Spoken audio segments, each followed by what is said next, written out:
This is how you'd receive the spool gun as it comes in the packaging.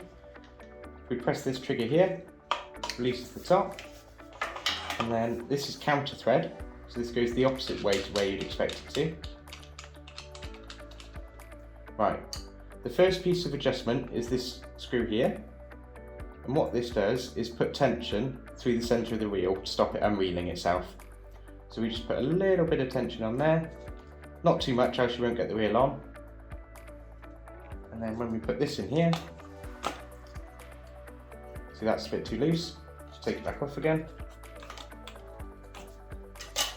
tighten it a little more.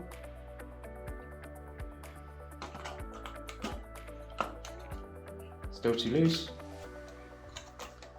screw it a bit further, and there you go, that's quite firm to get on now, so you know that's got tension on it. Let's give it a little wiggle.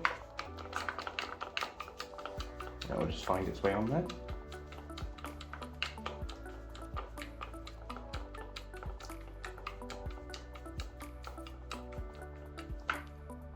Right, lock wing back on.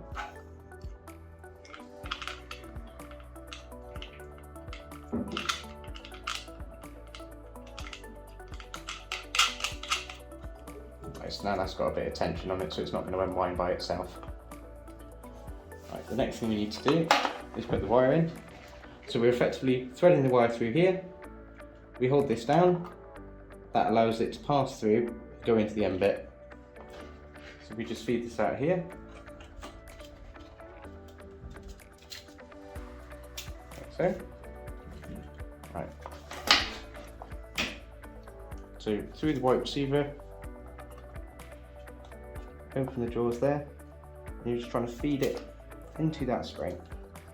So there we go, that's in there now. So if you thread it through a little bit, stops it binding up. So we can thread it all the way through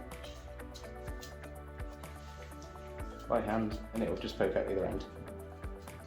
So as you can see, the bit of tension on here stops it from unreeling. Second tension is on the wire here. So this is how much tension it puts on the feed wire.